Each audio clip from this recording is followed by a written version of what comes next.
जय जय रघुवीर समर्थ. बघा, समर्थ म्हणतात की वस्तूमध्ये सुद्धा क्वालिटी असते. ज्या वस्तूची क्वालिटी ही चांगली आहे, उत्तम आहे, ब्रँडेड आहे, त्याच वस्तू आपण खरेदी करतो. का तर ती वस्तू खरेदी केल्यानंतर आपल्याला जास्त दिवस ती वस्तू जावी, जास्त त्या वस्तूसाठी खर्च येऊ नये आणि जास्त काळ ती वस्तू टिकावी, यासाठी आपण जास्त चांगल्या क्वालिटीची आणि ब्रँडेड वस्तूच खरेदी करतो. की जास्त खर्च आला तरी चालेल ती वस्तू खरेदी करताना, पण चांगल्या क्वालिटीची वस्तूच आपण खरेदी करतो. तसे समर्थ म्हणतात की तिकडे जाऊ नका, आपल्या देहाकडे या.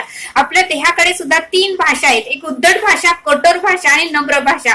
मग जास्त क्वालिटीची भाषा कुठली? तर नम्र भाषा. तर त्या नम्र भाषेचाच आपल्याला जास्तीत जास्त वापर करता आलं पाहिजे. नम्र भाषेचा वापर केला तरच आपल्याला सुख प्राप्त होणार आहे. कठोर भाषा आणि उद्धट भाषेचा वापर केला तर आपल्याला दुःखच प्राप्त होणार आहे, असं समर्थांनी आपल्याला ते सांगितलं. आणि म्हणून समर्थ सांगतात की नम्र भाषाच हीच क्वालिटीची भाषा आहे, असं समर्थांनी आपल्याला ते सांगितलं. जय सद्गुरु.